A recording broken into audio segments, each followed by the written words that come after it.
The Fabulous 413 podcast is funded by the UMass 5 College Credit Union, dedicated to creating access to financial well-being for local people, businesses, and communities. Insured by NCUA, umass5.coop.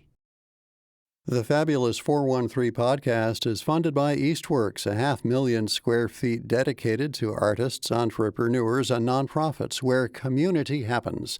Learn more at eastworks.com. Welcome to the Fabulous 413. I'm Clee Smith. And I'm Monty Belmonte. Later in the show, relive your childhood as we explore the options for adults at the Eric Carle Museum of Picture Book Art in Amherst with its executive director, Jennifer Shantz. And we'll celebrate a brand new dictionary from Western Mass's own Merriam Webster with their senior editor, Emily Brewster, the Word Nerd. And this weekend in East Hampton, the city will spread the love of music throughout the town. It's the third annual Porch Fest. Inspired by cultural chaos, after party, and fond experiences of past Porch Fests, two East Hampton neighbors began asking themselves, what if there was a Porch Fest here? Would it be a great way for neighbors to come together and celebrate all the unique music and musicians here in East Hampton? Thus was the seed of Porch Fest in East Hampton sown. They say you can think about Porch Fest as kind of like open studios, which is typically for visual artists, but for music instead. East Hampton Porch Fest is a great way for neighbors to connect with one another, share their enjoyment for playing and listening to music, and to celebrate all the unique music and musicians in East Hampton. And with us to talk about the 21 host locations, 48 individual performers for the third annual Porch Fest that'll come to Whoville this year are Felicia Jadzak and Steve Kudlicelli. Thank you for coming. So European, your last names. Thank you for having us. Thank you for having us. And I guess full disclosure, thank you for having my band at the very first Porch Fest. It was an interesting thing. The band that went before us called out like hours before, and there had to be a pinch hitter. Absolutely. Well, thank you again for coming and playing the first Porch Fest, which was a shot in the dark that anyone would come and do anything. So that was amazing. And yeah, we did have that craziness with the band pulling out because the ground was wet, and they didn't feel like playing. So yeah, it was a little bit of a rainy situation. So we managed to have friends of ours hop in really, really last minute. And now they're actually mainstays. Their name is Orange and Amber, and they're playing again for the third year. And then you were the ones, Extemper came right after. It was awesome to have you. But unlike the first Porch Fest in 2023, the weather this year is amazing on the forecast. So we're really excited about that. We have Dave Hayes, the weather, not on call. To make sure. Yes. It's a Porch Fest, though. So how did the ground get wet? Wasn't it up on a porch? Well, you'd be surprised. Well, as Achilles could talk about, so our porch, in air quotes that no one can see, was our backyard. So we say Porch Fest, and we do have some porches, but it's also a lot of backyards, side yards, driveways, any private space. The whole kind of concept of Porch Fest is people inviting the public into their own private homes, not into their homes, but like their yards and the areas around their houses. So it's kind of like a roving block party. Yeah, there are some actual porches, but there's not as many as you might think for the name. But we also this year have two sort of unique spaces that are, again, sort of semi-private. So there's one space which is actually an art gallery, which is called the Out of Office Art Space. And then there's another space which is a parking lot for the East Hampton Machine and Tool. They've been hosts it'll be their second time hosting. So again, this idea of blurring the lines between private and public. So all sorts of different spaces get to be called porches on Porch Fest. Talk about the neighborhoods that are a part of it now and how that's grown, because I know that in the beginning it was just a handful of houses and it's doubled every year, but I lived in East Hampton for 12 years and did not realize that we had neighborhoods. And I lived in yours. Oh, well, we definitely have neighborhoods, yes. The first year was in a neighborhood that you played at and that we live in, which is called New City. And New City is, it's a really sort of old neighborhood of East Hampton. It's where a lot Ironically. Yes, actually, very ironically. It's where a lot of factory workers lived back in the day. They would literally walk to work to go work at the mill buildings that are right up the street. And we started off in New City because we lived there, and so we wanted to have that be sort of like the testing ground, and we were one of the original host locations, so we knew at least we would have one spot that would be hosting. And then we expanded every year, as you mentioned. So last year was two neighborhoods. And then we'll add a third neighborhood this year. But that was part of the thing we ran into last year was we added the Maple neighborhood, which is a name we gave the Maple neighborhood. There was no previously named for that neighborhood. No, and obviously it's around, or as the name implies, it's around Maple Avenue. Or Maple Street. Maple Street. And the old Maple Street School. So. Yes. But yeah, we kind of gave that, creating an identity for our space. And then this year, we're adding the Park District, which is another name we invented for the area around the East Hampton High School. Yeah, and just to be clear, we're not just coming in and naming willy-nilly new neighborhoods in East Hampton. We're trying really hard to find out if there are existing neighborhood names. So far, the only existing neighborhood name that we've come across has been New City, and every other neighborhood, we've literally put it out to the residents, and we've asked them, what is this area called? And most of the time, people are like, nothing, or like, as in the case of the Park District, let's call it the Park District. So now, I guess that's what that neighborhood is Don't put called. it up for a vote, or it'll be Neighborhood McNeighborhood Face. Yes. I mean, I'm sure there's a certain population of East Hampton that definitely wants to live in McNeighborhood Face. I also do, now that I've said it out Exactly. loud, Neighborhood McNeighborhood Face. And we're talking about Porch Fest, which is happening this Saturday, the 4th of October, in all of these newly named neighborhoods and a new city in East Hampton. You mentioned that the inspiration for this came from another Porch Fest that you observed. Where was that Porch Fest, and how has that, does that one still continue? Yeah, so we both lived in Boston for many years before moving out to East Hampton. And so I'll speak for myself. So I went to many a Porch Fest in Somerville, which is one of the larger Porch Fests in the U.S. Somerville is a large city to begin with, and I can't even begin to tell you how many performers and locations are involved, but it basically, the entire city each year, it alternates. So one year it'll start from north to south and kind of sweep down, and another year it'll go from south to north and sweep up. And so it's just massive. It takes over the entire city.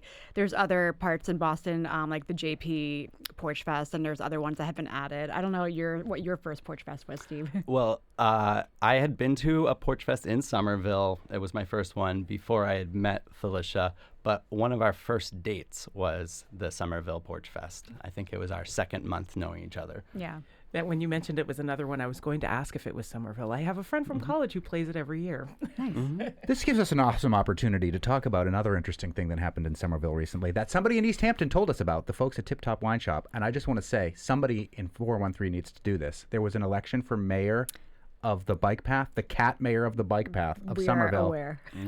where the cat named Minerva, whose platform was crime, won the election for mayor of As one cat does mayor of when the you're a bike cat. path of Somerville. That kind of weirdo energy is the kind of weirdo energy we need here, and I think you brought that weirdo energy from the Porch Fest from Somerville to the Porch Fest of East Hampton. I mean- and thank you for doing so, Well, Felicia we Jacek also and actually Steve just Colacelli. two weeks ago we had our first ever cat parade event, which I planned. I don't know if you were teeing me up there, but it's a great tie-in because Cat Parade is something that is an event that I was inspired by. So it actually does tie into Porch Fest as well, because at last year's Porch Fest, so we use our yard not just as a space to host performers, but, we hang out, we have friends come. I do pottery class on the side. So literally last year I gave away a ton of my wonky pottery that I didn't want anymore. It all vanished. One of the things that we did was we put a big whiteboard up in our backyard, and we asked people, what other events would you like to see in East Hampton? Because for some reason, Steve and I just really like putting on events that we want to go to. And I had seen this idea of going on basically like cat tours or cat parades in other parts of the country, and I thought that was really cool. So I put that up, and literally 2 people came to me and said, we had this idea too. So fast forward to 2 weeks ago, we had our first ever cat parade in New City, and we had about 100 people show up. There are a lot of cat fans out With there. like cats on leashes? There were some. Yep. And Was it like herding cats? Yes. very much so. It's not just a clever metaphor anymore. We put our cat in a stroller, and it lasted about a half a block before we had to go back. That's incredible. He was a trooper. But yeah, no, we did have actual cat. We had a cat in a backpack. We had a cat in a sling that was part of a costume where he was a chest burster cat from Alien. xenomorph. A xenomorph, like an alien, yeah.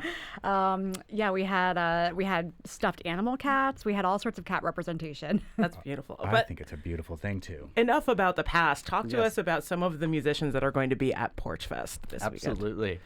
So this year we have 48 different musicians and bands playing. So there's a huge range from everything.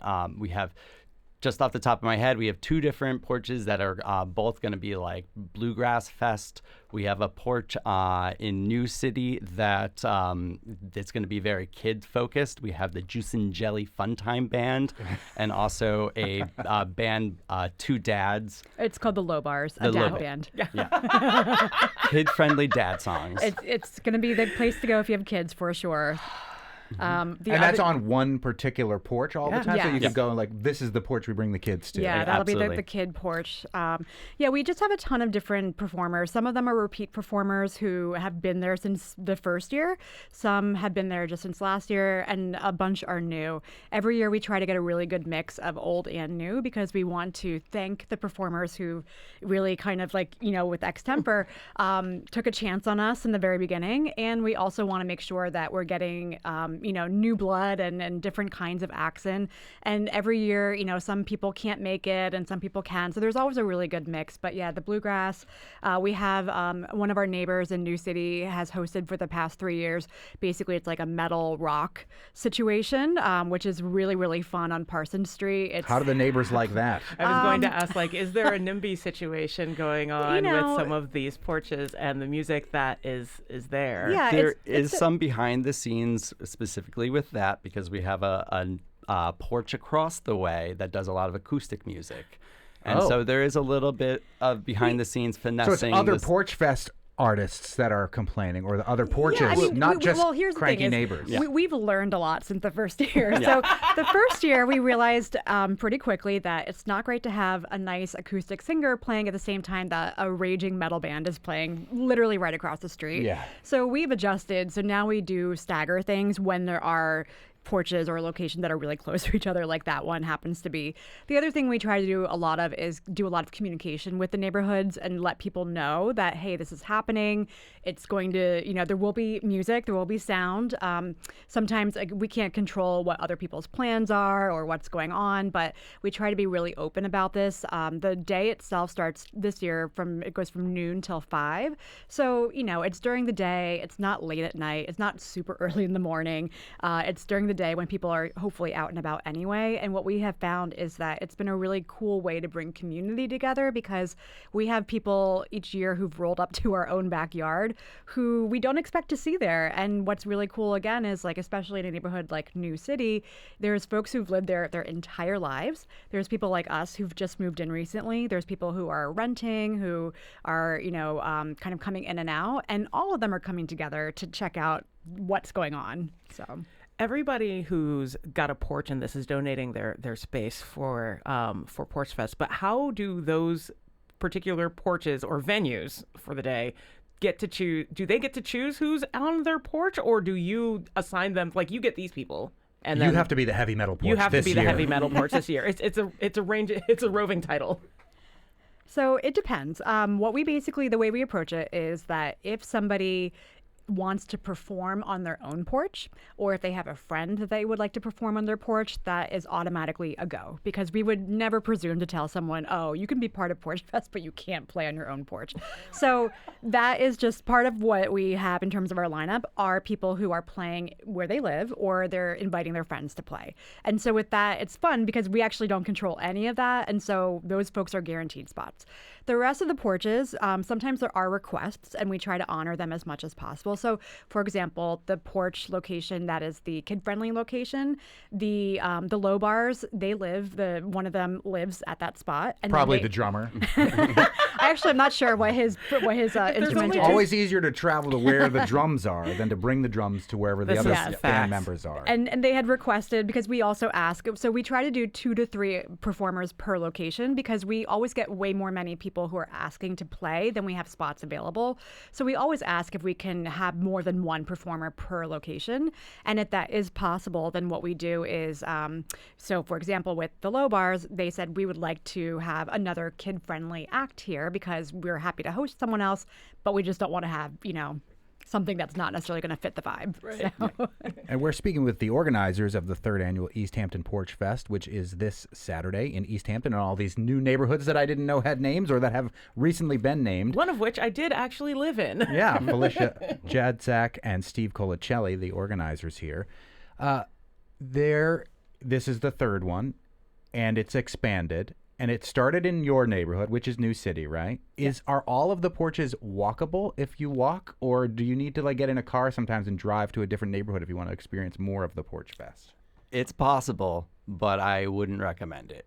You wouldn't recommend the walking? Not from one end to the other. I see. It's like the Stephen Wright joke. Yeah. Everything's in walking distance if you have enough time. Exactly. So we do have it, all of Porch Fest slightly staggered. So it kicks off at noon only in New City, and then it expands out to the other neighborhoods nice. later in the afternoon. So if you want to start somewhere, you can start in New City and then kind of migrate out. And like I said, you could walk to the Park District, but that would probably take 30 minutes, and you might miss a lot of good music if you did that. So now that said, bikes is a great chance to take the bike out and explore East Hampton. You could run into the future cat mayor of the bike path of East Hampton on your way. Especially if you're going through New City. Yes, and when we look for new neighborhoods, one thing we do look for is actually walkability, because part of what we call the magic of Porch Fest is going to a spot and then kind of wandering and walking down a street and hearing some music play, not really knowing what's going on, and then finding yourself in a backyard that you've never been in before. So when we add new neighborhoods, what we look for is there should be at least 3 separate spots that are all within relative, close walking distance of each other. So that's how we've added the other 2 neighborhoods the last 2 years. And wheelable by wheelchair too? So almost all the locations are accessible. Not all of them are. For example, the art space, the out-of-office art space, there are a few small stairs that you do need to go up in order to get into that space. So that space is not accessible by wheelchair, for example. But again, most of these spaces are on driveways, they're parking lots, they're backyards. So it is, for the most part, pretty accessible across the board. Talk a little bit about your tip page, because yes, thank you for bringing supporting that up. it and as an endeavor that is going to continue maybe into its 4th, 5th, 6th ongoing years. That's an interesting thing to do, because this is all community, mostly volunteer efforts, I do believe. And it's free for people, right? Yes, 100%. This is completely free. There's no tickets. You can just show up. And also the 48 bands that we have, in addition to we have 22 locations that are volunteering their houses and porches. The 48 bands are volunteering their time and talent, which is amazing. So to kind of give back and to make it somewhat worth their while, last year we kind of piloted what we're calling TIP, which is an acronym for Tipping Improves Porch Fest, which is just another way of basically it's a virtual hat that we're passing around that people can go online and you can donate with your credit card. It's tax deductible if that's a thing that you care about. And at the end of the day, we use some of that money for the basic admin costs of having easthamptonporchfest.com, which is our website. Very minimal, some signs that we printed. Everything else gets just taken and then split up evenly among all the performers. So it's a way of paying back the performers who are giving their time and talent to make Porch Fest awesome. 22 locations, 48 performers. It's the 4th of October. There's a countdown on your website, easthamptonporchfest.com, that it starts in 2 days, 20 hours, 38 minutes, and 50 seconds, 49 seconds, Please 48 don't do the seconds. full countdown. I won't do the full countdown. But the lineup itself is great. Several people who've come by to play on Live Music Friday, or who we've had here on the show before, including the band that we will outro with, or the singer, Chris Goudreau. Aw, yay. Yes, another wonderful performer. You mean Nick Drake? Our own Nick Drake, who performed as Nick Drake at Transformance. The 2 organizers of this year's Porch Fest and the last 2 as well, and hopefully into the future, Felicia Jadzak and Steve Colicelli. Thank you so much for joining us. Thank you for having us. Oh, our pleasure. Later, to relive even more of this energy, we'll chat with the executive director of the Eric Carle Museum about upcoming programs geared towards adults. But next, it's time for a new dictionary. Woo! So let's head up the hill and celebrate the brand spanking new 12th Collegiate Dictionary from Merriam Webster with word nerd Emily Brewster, one of their senior editors. You're listening to the Fabulous 413 on 88.5 NEPM. The Fabulous 413 podcast is funded by Hashi Pottery in 50 Arrow Gallery at Eastworks, Japanese-inspired ceramics and textiles, where every piece is handmade in the Pioneer Valley for home, ritual, or someone dear. HashiPottery.com. It is the dawn of the AI era, and we are proud to introduce our latest large language model. This LLM has over 217,000 rigorously defined parameters. It never hallucinates. It does not require a data center and uses no electricity. It's a powerful tool that will change how you communicate forever. There's artificial intelligence, and there's actual intelligence. Emily Brewster, our resident wordster from Merriam Webster in Springfield, Massachusetts. That was part of the social media campaign for Merriam Webster that was released last week. Do tell what they were making fun and light and joy of. Yes, we have big news in the dictionary world. The big news is that starting on November 18th, Merriam Webster's Collegiate Dictionary 12th edition will be available for purchase. It's exciting. I have a bunch of hard copies of dictionaries in my home, but why is this particularly exciting, apart from the fact that you are dictionary editors and you worked so hard on it? Well, people have been saying that print is dead and that print dictionaries are a thing of the past and that they are kind of relic of a bygone era. And we say no. Here you go. Here is a brand new revised edition of the Collegiate Dictionary. It is the 12th edition in a lineage that began in 1898. Wow. So that's not very many in that amount of time. Right. So it is monumental in that sense. It was a monumental task, as it always is. This is my second collegiate that I have worked on. And yeah, it's a big task. So when did the last one you worked on come out? The last one, the 11th Collegiate Dictionary, was published in 2003. So there's a very big gap between them. We have been updating the 11th Collegiate Dictionary with, several hundred words a year being added, but this is a new full edition. It looks different, many, many differences. And then also just sort of a different style of dictionary. It is bigger, and there is more space on the page, and it is created to be a word lover's dictionary. How so? We have special information about etymologies, little paragraphs that'll give you a fun story about a particular word. We also have lists of words, like, all the words that came out in the 90s. It's the kind of thing that when you open this book, your eyes will naturally fall on information that we hope will interest and delight you. As somebody who went to college in the 90s, the Collegiate Dictionary with words in the 90s is very appealing. The bomb? All that and a bag of chips? Oh, snap. And if we're thinking of like the last version, it's 22 years old. Yeah. It itself could have graduated from college at this point. What separates a Collegiate Dictionary, Emily Brewster, from other dictionaries that Merriam Webster publishes and prints? Well, this is our flagship dictionary. This is the dictionary that every graduate wants to receive, this dictionary, upon graduating from high school. Forget, the places you'll go, Dr. Seuss. We want the your Collegiate Dictionary. This is your real Yes. degree. This is the real Yes, paper you yes. paid for. College graduates too, yes. This is the dictionary that you have on your shelf that you pull down and browse or use when you especially do not want to look at the internet, or when you just want to sit and enjoy a big book about words, enjoy how it smells, enjoy the heft. It is in content very similar to the Merriam-Webster.com dictionary that people know and use, but it does differ in some very particular ways. It's especially the fact that it is a book. You can flip through its pages. You can find things there just sort of fortuitously. Your eyes just land on something in the way that you can only do with a book. It differs from our unabridged dictionary in that it is portable. The unabridged dictionary is one that it's unwieldy.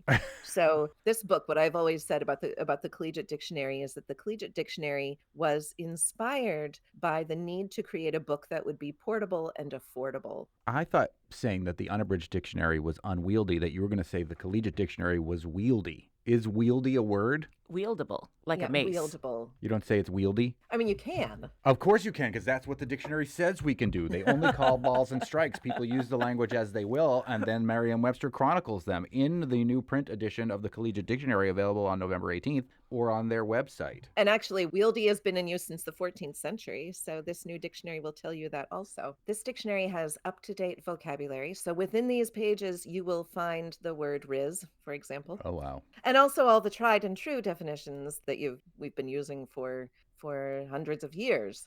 But new words include, dad bod is in this one. It's the first time it will be in a print Merriam-Webster dictionary. Dad bod. Does If it have only- a picture of the band? Because there's No. definitely a band, Dad Bod.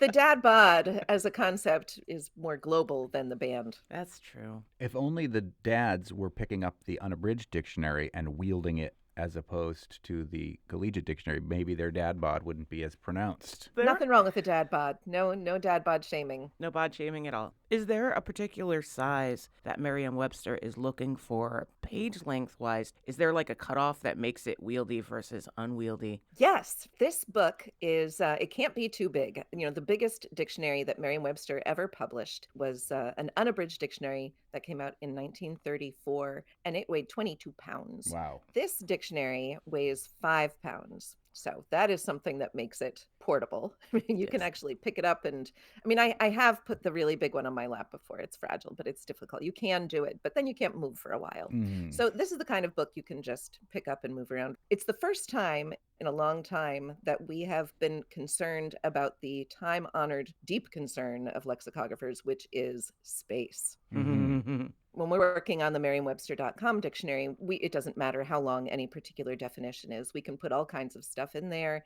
and we're just not concerned about it. So it's a long time since the staff has had to think about how long a definition is. If you're going to make an edit, is it going to turn the page? And so you had to do the old school like line counting, character counting in some wow. cases when we got to the end of the project. Oof. That sounds And fun. we had to take some things out, take some things that had been in the previous collegiate, in the 11th collegiate, and historically in collegiate dictionaries. We had to take some stuff out so that we could put all this new stuff in, because the vocabulary of the English language is constantly expanding, and this dictionary covers it as it exists currently. For example, if you want to find out the birth and death dates of Grover Cleveland, you will not be able to find that information in the 12th Collegiate Dictionary. I am sorry An to say. outrage! No, go to Encyclopedia Britannica if you want that sort of information. Why is Grover Cleveland in the Yes. dictionary anyway? Well, we used to have a biographical names section that took Ah. up several pages. Mhm. So we said, okay, this is not something that people are going to dictionaries for anymore. No. And that's fine. Yes. A bunch of years ago, we used to have a list of colleges and universities. That's been long gone. That seems appropriate for the Collegiate Dictionary, But but But you can find that information elsewhere. yeah. And frankly, that information has been changing too. Colleges have been closing. Yeah. That's right. So it also takes up valuable editorial time to determine to make sure that this information is all accurate. We are very committed to making sure that what goes into the dictionary is accurate. And we decided not to include biographical names anymore. There also used to be a geographical names section of the dictionary, and that also is not there. A lot of geographical name entries are in the main body of the book. Also, Yeah. those are also Yeah. changing quite a bit as Right. of late. Yes. Yes. The Gulf of So we- America, not in the Merriam-Webster 12th edition of the Collegiate Dictionary in print. And with luck, never will be. We also had to make room by removing some things. We have talked about in the past about how words come out of a dictionary. For the Merriam-Webster.com dictionary, it's very unusual for a word to be dropped from the dictionary. Mhm. We don't need to do it, so it's not a focus of our attention. In this particular dictionary, we did have to remove things, and we used a process that was new for this dictionary. It's very much informed by the other work we do. We could look at all the words that are infrequently looked up on Merriam-Webster.com. So we compiled this list of words just based on lookups alone. And then we didn't just delete all of them. Instead, we carefully, painstakingly went through every one of them and determined which were words that didn't really need to be included in a collegiate dictionary and which words really did need to be included. Do you have examples of the ones that are no longer in there but are still in the unabridged dictionary? The word non-flying had been in there Okay. And Okay. non-flying is it's just not really a word that anybody needs because we know what it means by virtue of its parts. Right. Right. Also, some outdated technologies. The word microreader was removed. Is that like what you use to read microfiche?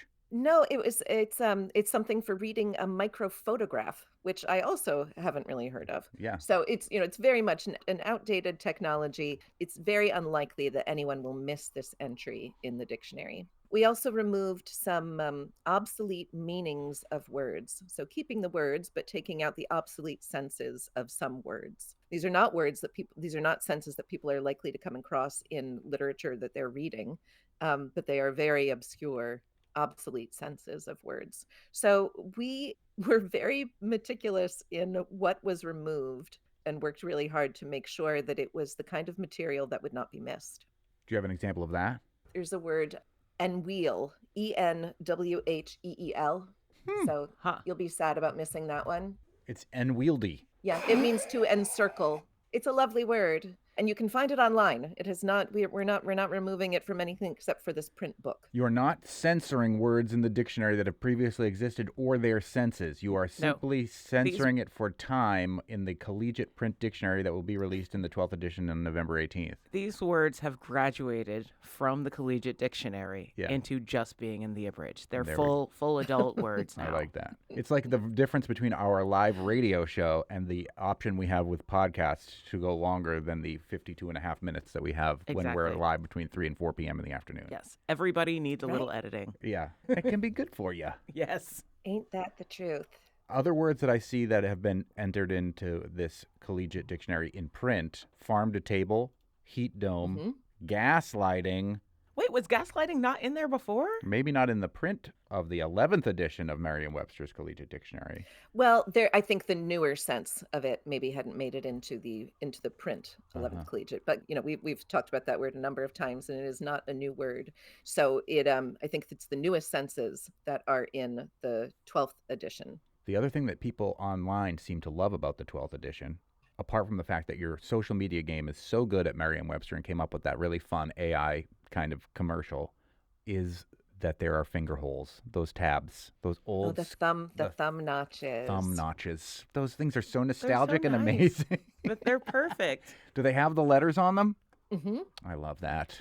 I haven't held the book yet, right? Because it's not even available to us yet. It still is in the final stages of the process of getting printed. But I'm really excited to hold it. It's got a linen cover Ooh, and it's Oh. red, of course. nice.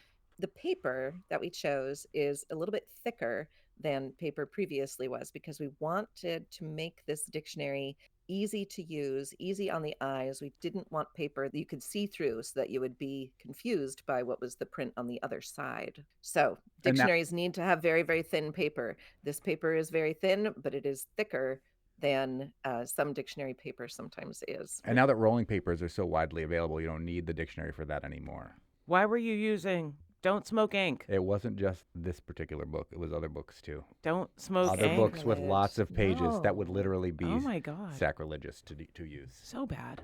But like a tiny little bit of thickness makes a giant difference to someone who plays games and ends up with cards in different thicknesses. And it really affects the longevity and usefulness of said cards. That's true. Emily Brewster, our resident wordster from Merriam Webster, the dictionary based in Springfield, who in November will release the 12th edition of the Collegiate Dictionary in print. If we get the dictionary, is your name in it as an author of the dictionary? It is. That's awesome. So you're like local author Emily Brewster of the Merriam Webster's Collegiate Dictionary. How many others of you are in there about? Is it like 1,000 or is it just like how three big of was you? the team that was working on this?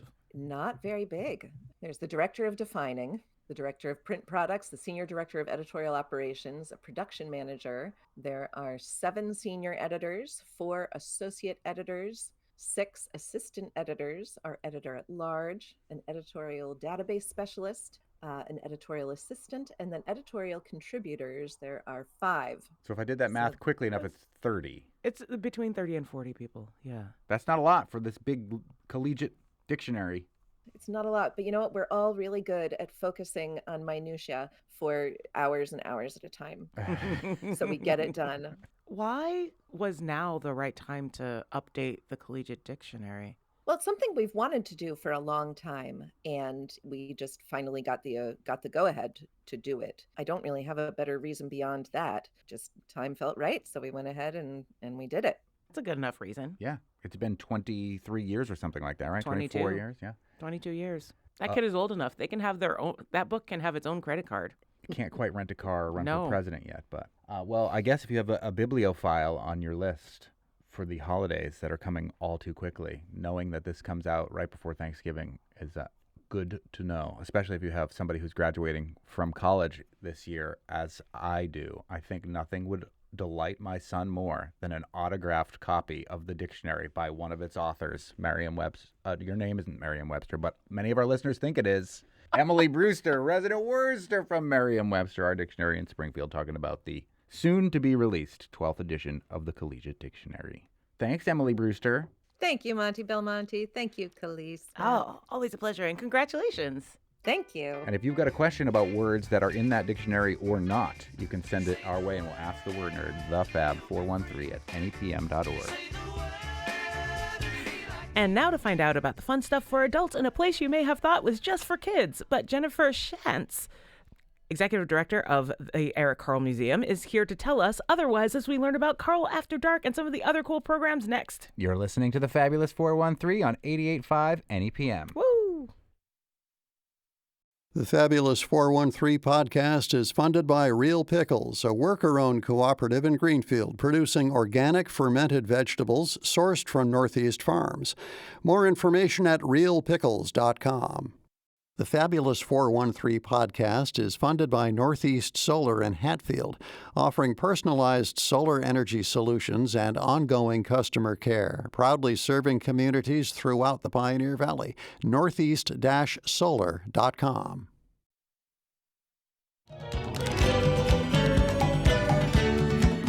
Welcome back to the Fabulous 413. The Eric Carle Museum of Picture Book Art in Amherst is an amazing resource not just to explore the artistry that happens in picture books of all sorts, but of all ages. And all ages is the part we're looking at today as we explore Carle After Dark. Carle After Dark on any PM sounds like any PM, any evening. You could go to Carle After Dark. How long have you been working on A long that? time. We need to do more stuff after dark on any PM. Any PM. Any PM.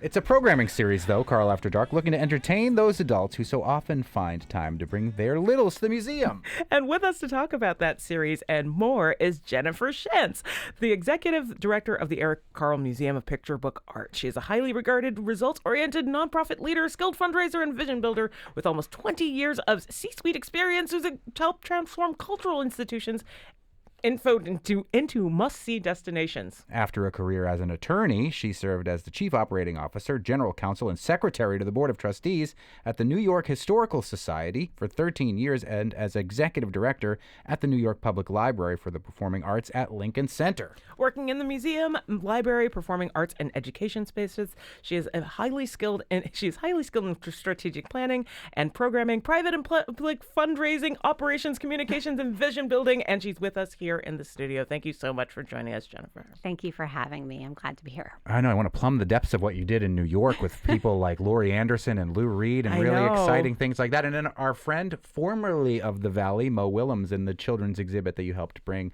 to the children's aspect of the New York Historical Society. But when was the first time you heard about the Eric Carle Museum of Picture Book Art? For those who don't know who Eric Carle is, he wrote The Very Hungry Caterpillar most famously. You have seen his books. Yeah, he's one of the most famous author-illustrators of all time. But this is the only, as far as I know, museum of picture book art in the United States of America. There are a few other picture book art museums, but we are one of the best. And I think the first, at least, in the U.S. So when did it come on your radar? You're in New York City, and then there in South Amherst, practically on a college campus, is this gorgeous museum that maybe people hadn't heard about with an orchard. Yeah. So the Eric Carle Museum has a pretty vast traveling exhibition program, and connected with the New York Historical, which is now known as not the New York Historical Society, to travel a few exhibits. Wait a minute. What is it called now? Just the New York Historical? The New York Historical. It changed its name. Oh. Yes.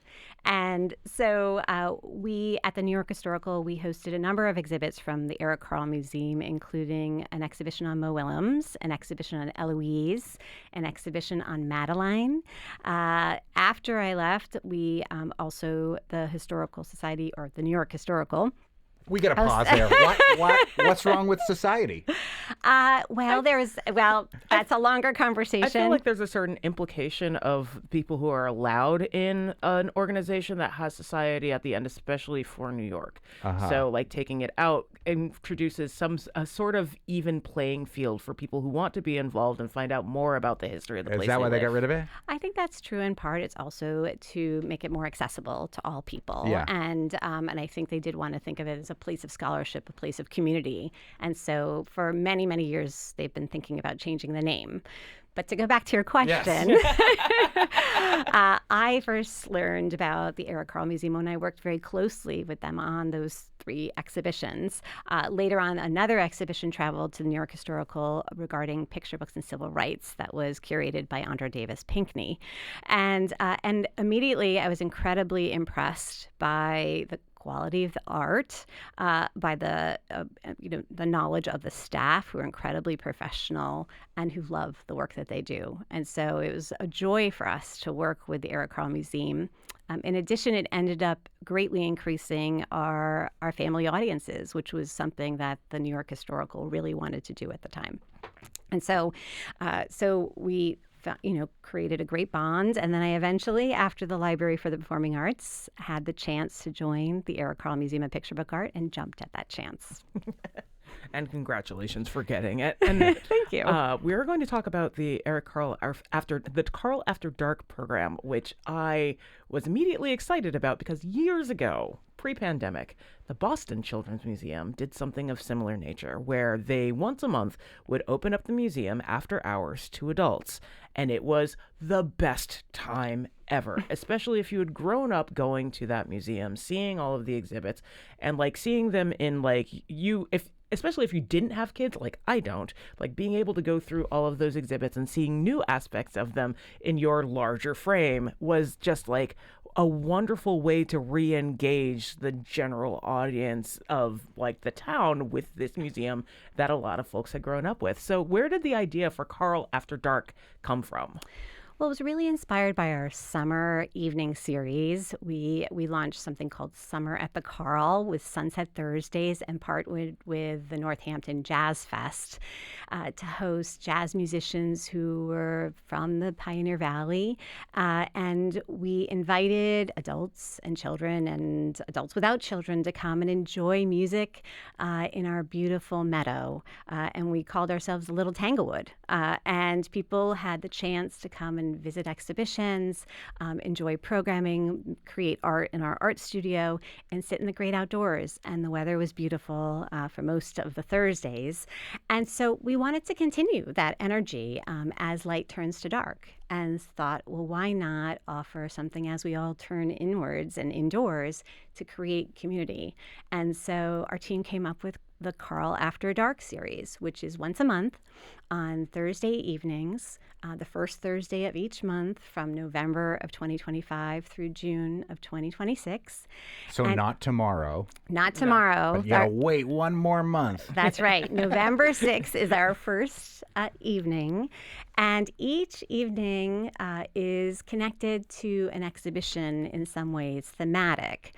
So, for instance, our first Carle After Dark evening is called A Feast for the Senses, and we are going to have a hoedown and square dancing led by the Quabbin Valley Twirlers. Nice. Oh. And also we are partnering with the Florence Pie Bar to offer flights of pie for those You're gonna who throw join. pies? No. Oh, not that kind of flight. No. I see. So you can taste the blueberry cream pie or the blackberry pie or a lemon, I think some kind of tart pie, which sounds really yummy.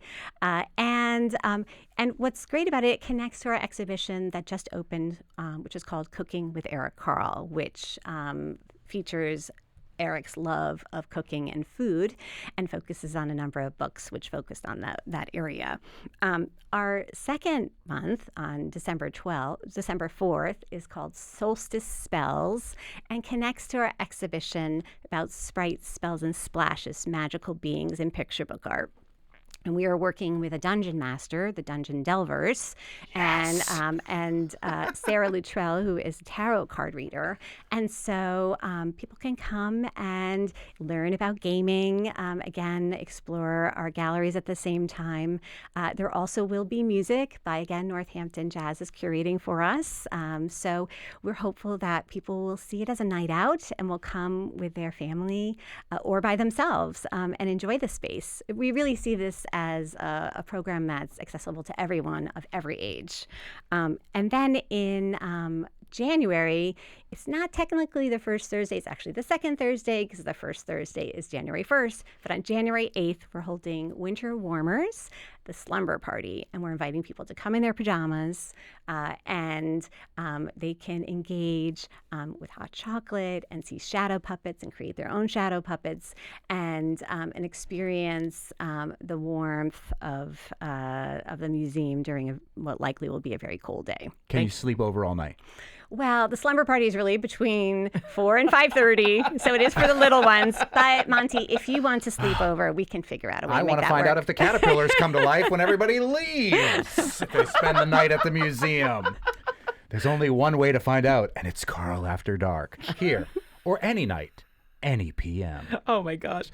And thanks on behalf of the general community for not holding it on International Hangover Day. Which is January 2nd? Yes. Oh, I see. January 1st. Oh, yeah, okay, right. January 8th, Elvis and David Bowie's birthday. So you can tie in that theme too if you want.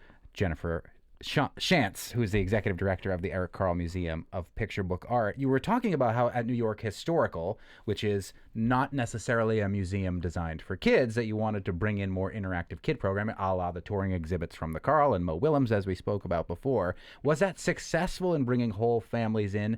And now you've got the kind of the opposite problem, where the Carle has wonderful stuff for kids to look at and play with, and art studios for them. Are you anticipating that will happen again? And was there success in New York? So in New York, the New York Historical also built a Demented Children's History Museum, which focused on looking at history through the eyes of children. And that was quite successful in bringing in children. But the exhibitions from the Eric Carle Museum really enhanced and increased our audience levels. At the Eric Carle Museum of Picture Book Art, while we opened our doors and our audience did crawl in, we did notice, and we do actually have a great number of adults visit. I believe about 60% of our visitors are adults. And our exhibitions often deal with adult issues. We just hosted an exhibition on Frida You and Me, 50 Years of Stories and Songs, which featured the art of the TV series, the picture book, and the record, and which dealt with really very adult issues. But we noticed that multi-generations visited and connected to the works in many different ways. Our Eric Carle exhibitions, our End Paper exhibition, our exhibition featuring Grace Lynn's retrospective. Which we got to go through with Grace Lynn, which was a ton of fun. Which is amazing. I think that there are many different entry points to picture books, and I think that children and adults sort of enter that portal in different ways. For adults, there's often a feeling of nostalgia, and for children, it might be the first art that they've ever seen on the walls. Actually, for many children, the first art that they see is in a picture book. And Eric Carle, the artist and author, and his wife Bobby wanted to create this museum really for the sole purpose of demonstrating that picture book art is fine art. And that it deserves to be on the wall and it deserves to be celebrated. And so he purchased a 7-acre lot and built a 44,000 square foot museum to celebrate that art. So we have 3 galleries that are elegant and that place the art in a place of privilege. We have an auditorium in which we have programming, often programming for adults with lectures. And we have a research library where we have something we call Behind the Burl or Explore the Burl. The Burl is the Barbara Elliman Research Library, which was created by Barbara Elliman, and she donated her research collection. And we pull works every other month and share with people who are interested. Just recently, we had a program featuring Beatrix Potter's works that Barbara actually donated to us when she passed, sadly.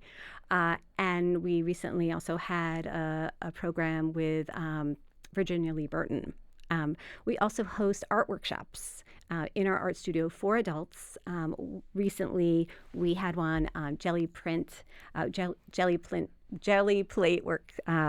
workshop. We had printmaking, and we have collage. So it's a time when adults come of all ages and enjoy art making by themselves. We also have people who come and rent our space for showers or for birthday parties, adults who do this. Yeah, if you've never been there, it's a gorgeous space. I mean, you're in an orchard. It's a beautiful part of our community. And the building the building itself is beautiful. I was at a premiere of the Spiderwick Chronicles TV show on Roku. It was a big, fancy Hollywood-feeling party in the lobby there with our good buddies, Tony, Dieter, Lizzie, and Holly Black when that happened. So it's a great place. It's a wonderful resource. And it's so cool that there are so many of these folks, like Grace Lynn, who's a Newbery Award winner, or I can't remember the difference between the Newbery and the Caldecott. I always get them confused. But I think Newbery, who lives here in our valley. And then Tony and Angela, Dieter, Lizzie, who are children's book authors / illustrators. Dyer, there's so many. We are rife with supply here. And I think that's what's wonderful about Western Massachusetts and about the Pioneer Valley is it's just such a creative space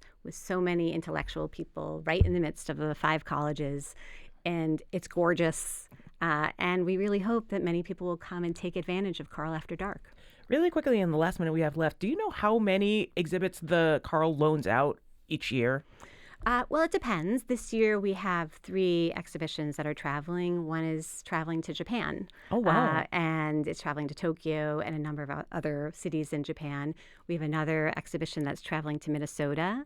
And we have an exhibition that's opening this weekend at the Woodmere Art Museum. It was a collaboration between the Carl and the Woodmere. So, yes, we travel exhibits extensively because everyone loves picture book art. That's facts. It's an amazing resource that we have right here in our backyard in the 413. And if you have not yet been there, whether you have kids or not, you have an opportunity starting with Carl After Dark, the first Thursday of November. Not tomorrow, but the first Thursday of November. And we have been joined by Jennifer Shantz, the executive director of the Eric Carle Museum of Picture Book Art in Amherst. Thank you so much. Thank you. It's been a pleasure. Oh, yeah, for us too, no problem. On the next Fabulous 413, we speak with folks from the MLK Family Services about their social justice awards. And we'll hear about a new study about the housing market in Western Mass with Keith Ferry of Wayfinders. And email us if you've got questions for Congressman McGovern. He's on break now. Sort of.